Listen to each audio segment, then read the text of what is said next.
Okay, nandito po tayo ngayon sa Bars Channel and ang discussion natin ngayon is the regulator. Okay. So, ano yung regulator? The regulator is actually isang device na nakakabit sa tangke mo, sa airgun, okay? Between sa tangke at saka sa receiver mo. Tapos, nire-regulate niya yung pressure galing sa tangke papunta sa plenum ng airgun. Okay, so ano ba yung ibang mga examples ng regulator na makikita mo sa bahay nyo on a daily basis? Yung gas stove nyo, actually. Yung gas stove nyo, meron kayong gasol tangke, yung gasol tank, okay? Gasol tank, tapos may hose, tapos papunta sa inyong stove. Okay, sa dulo ng hose ninyo ay meron dong isang device, no, na nakakabit diyan sa gasol. Okay, so yung tawag niyan is of course regulator din. Okay. So kung walang regulator, actually hindi ito yung stove mo will not function. Yung pressure dito sa tangke is mataas na pagdating sa stove mo. Actually hindi yan mag-aapoy kasi mataas yung pressure. So yung ginagawa is nilalagyan ng regulator para bumaba yung pressure para pwede siya ngayong sindihan. Okay. So yun yung makita mo, yun yung example ng isang regulator na makikita mo sa bahay mo. Yung second naman na regulator na tinatawag na makikita mo if you're a scuba diver or makikita mo sa mga TV shows, or example, yung scuba tank, okay, if you're a scuba diver, meron kang scuba tank. Yung nilalagay nila sa bibig nila na doon sila huminga, yung tawag doon ay regulator din. Kasi hindi naman pwede na hihinga sila sa scuba tank na 3,000 PSI idiretso sa lungs. Okay? So masisira yung lungs mo, mamamatay ka. So meron doon device na sa may mouthpiece na nilalagay sa bibig na yung regulator is of course from 3,000 PSI binababa naman yung pressure para pwede nang huminga, no, from the scuba tank with 3,000 PSI. Pwede na siyang ang tawag ito, pwede siyang gamitin kasi may regulator na. Okay. So yun yung dalawang klaseng regulator na usually makikita mo. Okay. So dito we have an airgun regulator made in China. Okay, ano ba makita natin sa labas? Sa labas meron tayong gauge, okay? Yung gauge is actually will show the pressure of the fill, yung tangke mo, okay? You have a one-way valve Foster fitting na dito ka mag-fill from your scuba tank or a compressor papunta sa tangke. And then meron siyang dalawang burst disc, okay? So yung isa is 1,800 PSI, yung isa naman is 7.5 or 7,500 PSI. Okay, so yung 7,500 PSI is burst disc ito ng high side, okay, sa mataas na pressure. So dito sa tangke na side. Yung 1.8K or 1,800 PSI naman, yun yung burst disc sa low side.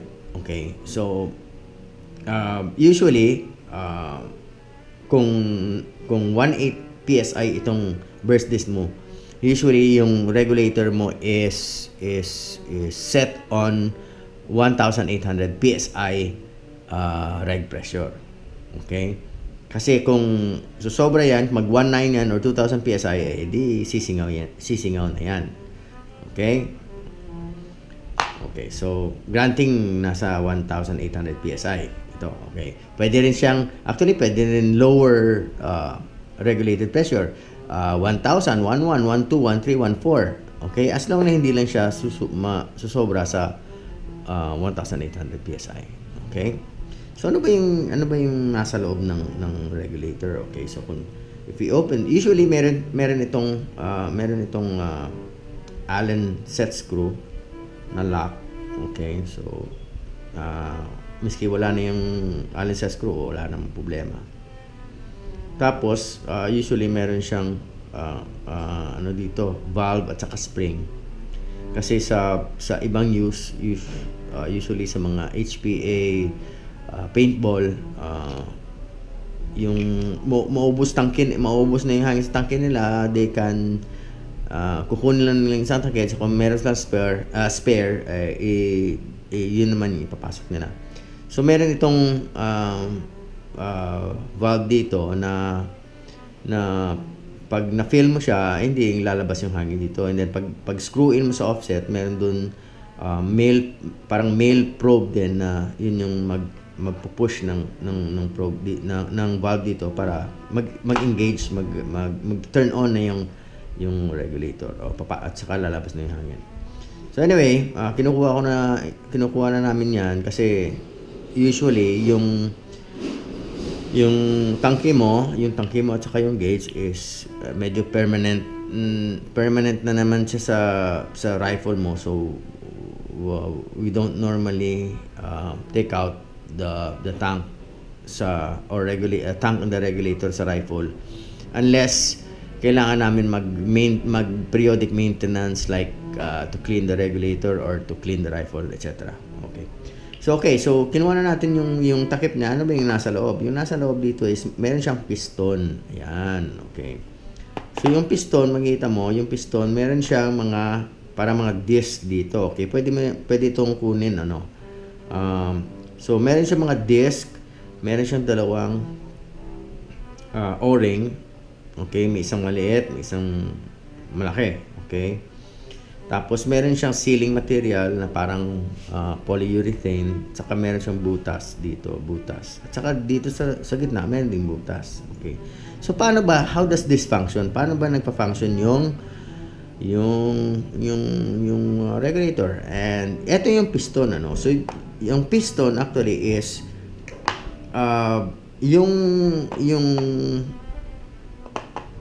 yung function niya actually is opening and closing. Okay, so forward, backward. Yun yung direction niya. Okay, so usually dito sa drawing natin, so nakalagay dito high, nakalagay dito low. So meaning dito high, sabihin na natin nasa 3,000 PSI ito. Okay, ito yung sa tangke mo. Ito naman yung low side. Okay, ito yung regulated pressure mo. So let's say na nasa 1,800 PSI yung regulated pressure. Okay, so kung let's say for example empty na yung tank mo so lalagay natin yung yoke dito. Okay, lalagay natin yung yoke and then we fill with air galing sa scuba tank. So papasok yung hangin dito sa fill port, papasok sa tangke mo and then yung pressure will build up. Okay, so bi-build up yan. Okay, so from your tank, papasok yan dito. Papasok yan sa butas. Okay. Pagpasok yan dito, hindi siya makalabas sa... Exaggerated lang yung drawing ko pero ito O-ring ito So normally yung O-ring will touch the walls of this part of the regulator. And then the O-rings naman ng piston dito will touch this part of the regulator also. Okay. So sealed yan. Yung 2/4 yan is sealed. Okay. So, it's very importante i-note nyo na maliit ito at saka malaki ito. Okay, that's very important to note para maintindihan mo yung function ng regulator. Okay, so pagpasok ng 3,000 PSI dito, okay, so hindi naman 3,000 PSI na automatic na pag open mo 3,000 So, slowly the pressure will rise. Okay. So slowly the pressure will rise, yung hangin ipapasok yun dito. And then hindi siya makalabas dito. So yung anong gagawin niya is papasok sa butas. Okay? papasok siya dito sa butas sa piston. Okay, nandyan. Okay. So pagpasok niya sa butas ng piston, dito siya lalabas sa likod. Okay? Kaya nga may mas malaking butas dito. Okay. So the air from your tank will come in, and then dito siya mag-accumulate sa likod. Okay? So tataas yung pressure sa tangke mo. Okay. When it hits 1,800 PSI dito sa likod, because malaki yung area sa low side, okay? Malaki yung area. I-discuss natin 'yan on a separate topic, but it's formula na 'yan na that's the relation of pressure in relation to the area. So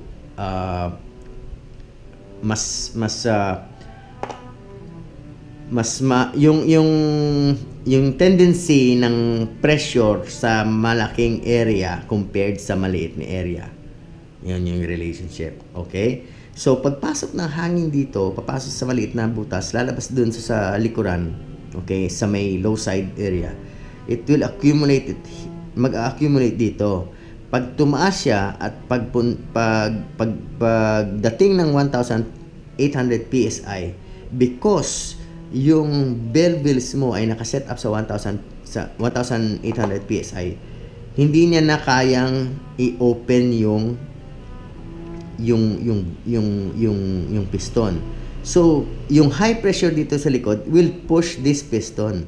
Ipo-push yung piston. Pag push niya ng piston, yung sealing material dito, yan, yung sealing material dito, isasarado yan. Isasara niya yan. So, pag sarado niya, you now have 1,800 PSI sa side na ito, and you still have the 3,000 PSI here, or sabihin na natin let's say 3,000 or 2,900 or something. So more or less yung sinasabi ko lang na pagdating ng 1,800 PSI na settings mo, okay, pagdating ng 1,800 PSI dito is isasarado niya yung opening, okay, sa high side. Okay, so you have 1,800 PSI. When you fire your rifle, once na pinuputok mo yung rifle mo, lahat ng hangin dito sa low side mo, natural lalabas dun sa swing mo, or sa going to the transfer port, going to your barrel, di ba? So yung pressure dito bababa na naman. So pagbaba niya, o-open naman siya. So it will open the high side, okay? And papasok na naman yung hangin dito. Papasok na naman dun sa maliit na butas. Mag-accumulate naman dito hanggang aabot naman ng 1,800 PSI, and then sasarado na naman siya. So yun yung function niya, okay? Yung function niya, yun is to forward, backward. Yung nga tinatawag yung piston, gumaganon lang, okay? High pressure, sarado. Low pressure, open. High pressure, sarado. Low, okay. So yung nagdidikta is yung valves mo. Yan. Okay, yung bell wheels mo. Okay, so yung rule of thumb ng bell wheels, and I would like to explain this the best that I can, na mas madali iintindihin.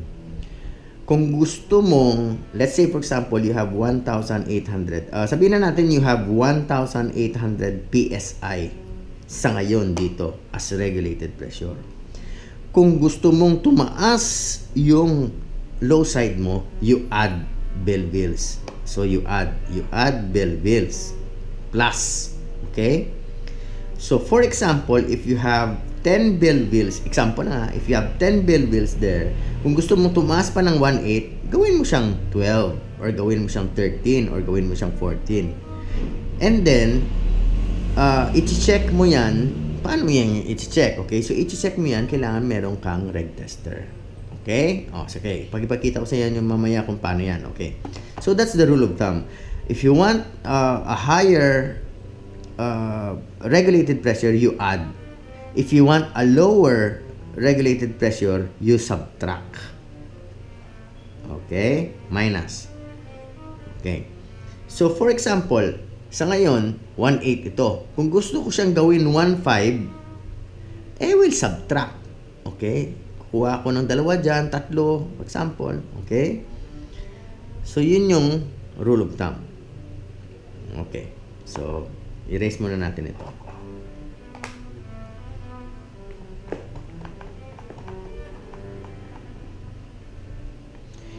Okay, what about the placement of the bell wheels?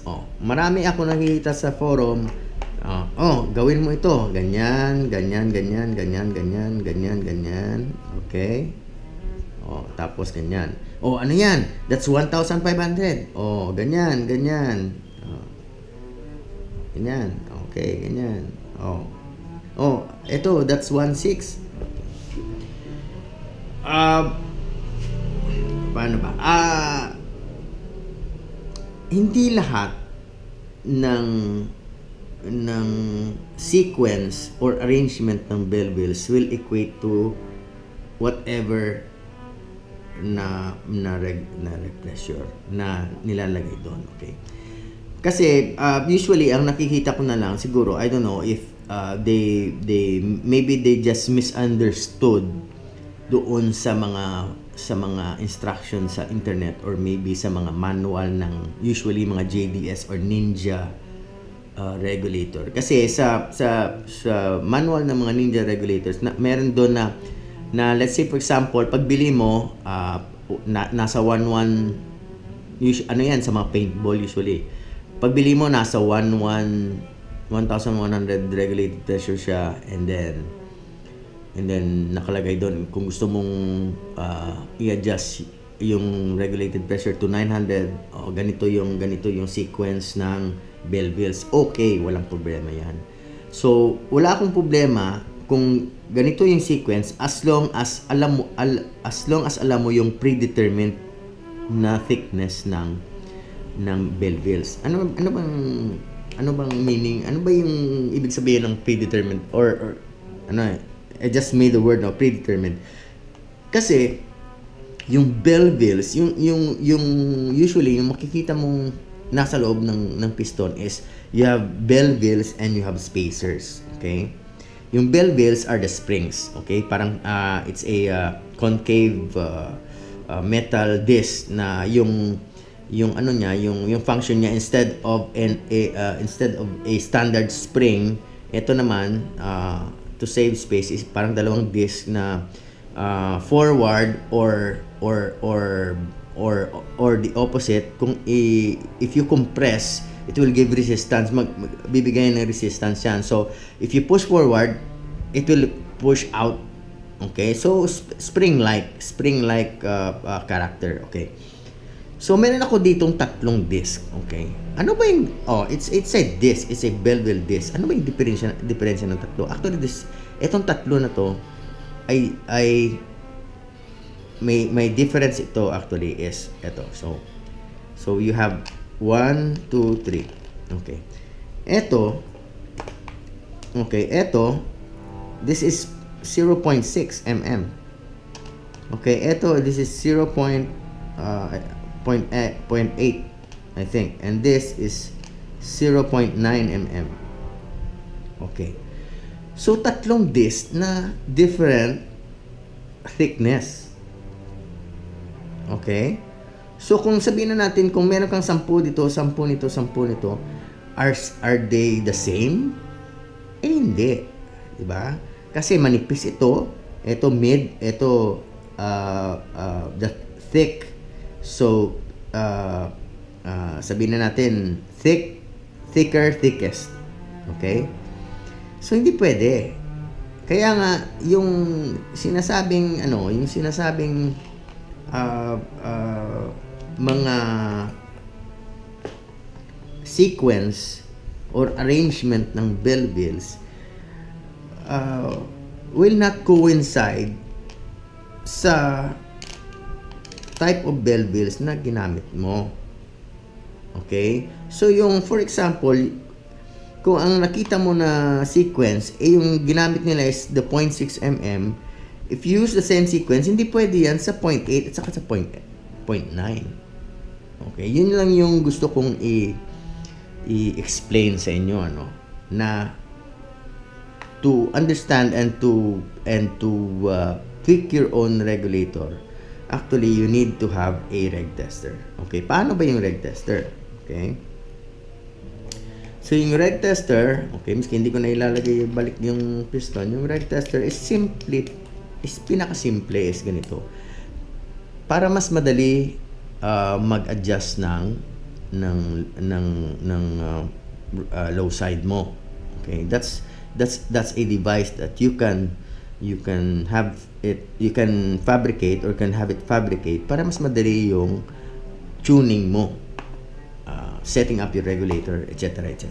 Okay, so eto nilalagay ito sa sa likod. So kung ilagay mo ito, meron siyang maliit na space dito na it will serve as a tank. Okay, so maliit yung area dito, mas madali pataasin yung pressure mo. Okay? So that you can test your low side pressure dito sa kabila. Okay? So pagpasok ng high pressure dito galing sa scuba tank mo, didiretso yan sa tangke mo, and then tataas yung pressure. Okay? So miski 3000 PSI, walang problema ito kasi that's the function of this brake tester. So, pagpasok ng pressure dito, of course, papasok yan dito sa, yung explanation, papasok dito sa regulator mo. And then, pag dating ng 1008 PSI, isasarado yan. Okay? So, yung ito, high side ito. Ito naman, sa reg tester ko is the low side. Okay? So, this is a China type regulator with graduation na 200 PSI. So 1,000, 12, 14, 16, 18, 2,000. Yung gauge ko sa airgun ko is an original Winters USA. Similar siya dito. It's the same size, very similar. Kaya lang yung diferensya nila is nasa 100 yung graduation. So, instead of 1, 2, 1, 1, 4, 1, 6 is naka 1, 1, 1, 2, 1, 3, 1, 4, 1, 5. So, mas accurate siya. Okay? Kung may plano kayong magpagawa ng reg tester, it's better na you put a bigger gauge at saka yung graduation niya at least nasa 200 per line, no? Para accurate yung readings mo. Kasi kung ganito yung ilalagay mo, talagang hindi ka, you can only guess kung nasa 1.7 ba yan, naka 1.6, naka 1.8, di ba? So, better na ganito. So, okay, pagpasok ng pressure dito, regulated pressure lalabas dyan. Kung sobra siya sa 1.8, ano ba yung gagawin natin? Kung sobra sa 1.8, then we subtract. Kung kulang sa 1.8, then we add. Yun lang yun. It's very, very simple. Okay, so for example, I got the 1.8. Ano yung gagawin ko? So I open this purge valve. Lalabas yung hangin dyan kasi hindi mo naman pwedeng i-open ito kasi meron siyang pressure dito. So I open the purge valve. Paglabas, pwede ko siyang kunin. Ayan. Ayan. Okay. So merong isang option actually na pwede mong gamitin yung airgun mo as a reg tester. Ito lang yung ipapa-fabricate mo. Okay? So, kung nakalagay ito sa gun mo, okay, and you have a gauge for low side, tapos ito lang yung ilalagay mo, you can still test it without using too much air. Kasi kung yung tangke mo malaki yun eh. So kung ganito lang, mas madali. So you can also do that. Pwede mo gamitin yung airgun mo, ito na lang yung ipapagawa mo. Okay? But if you have kung meron ka lang man lang way to do it or way to have it fabricated, mas mabuti na lang na pagawa ka na lang ng isang reg tester. Okay, meron dyan online nagbebenta. Well, if you're the type na sabihin na natin, if you're the type na talagang perfectionist sa airgunning, may it be sa field hunting or may it be sa competitive shooting, still the best na ikaw yung nagtutune ng airgun mo. No, that is the best way actually. Kasi okay naman na merong nagtutune ng airgun mo, pero the best pa rin kung ikaw talaga yung sarili mo. Kasi alam mo na, ikaw yung may alam ko na anong gusto mo eh.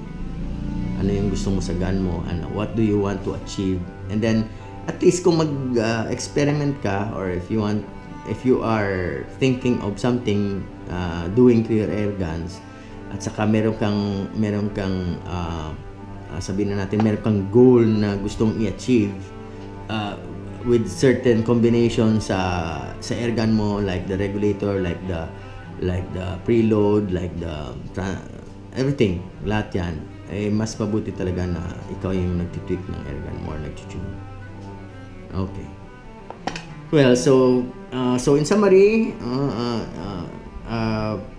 yung regulator natin is of course, dalawa palang klaseng regulator yung thread dito is the 5/8 and the M18. The M18 is metric, which is 18 mm, okay, and the 5/8 is the standard or the imperial, which is ganito.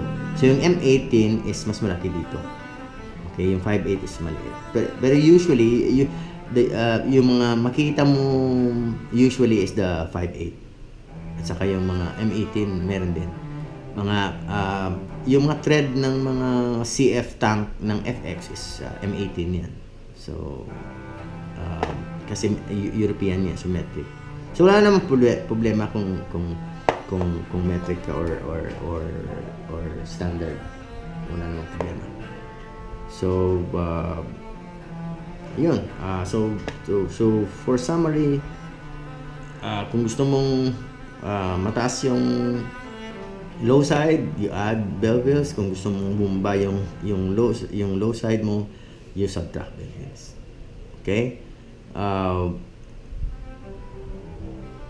Bakit merong isang pares lang, bakit merong apat na pares is something that you need to experiment also, and you need to understand. Kasi limited yung space ng bell wheels dito eh. Okay, so very limited. So very limited in a sense na yung combination mo when it comes to using manipis na bell wheels versus yung thick sa Tagalog, yung thicker bell wheels will also dictate yung sequence at saka yung position ng mga bell wheels mo. Okay, so kung nakabili ka ng regulator and you're using the original bell wheels, wala ang problema yan. But if you want to try and experiment with your regulator, tapos let's say for example bumili ka ng China, of course yung sa akin hindi na China bell wheels yan, but I still keep it for reserves just in case. So yung sa akin binili ko yung German bell wheels kay Ryan T. You can PM him if you want to get some high quality bell wheels sa kay Ryan. Better na quality bell wheels yung kukunin mo. And then pag bumili ka sa kanya, you decide whether to get the thick or the thin bell wheels. Okay? So usually I don't mix. Kung thick bell wheels, thick bell wheels yan. Kung thin bell wheels, thin bell wheels yan. So siguro it's common sense na kung at 1800 psi, if I use, kung gagamitin ko yung thin bell wheels, I would probably use more thin bell wheels. If I use the thick bell wheels, I would probably use lesser. Okay?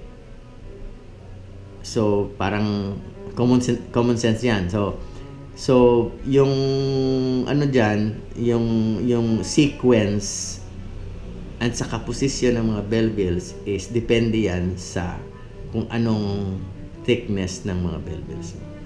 Okay. So hindi yan talagang hindi yan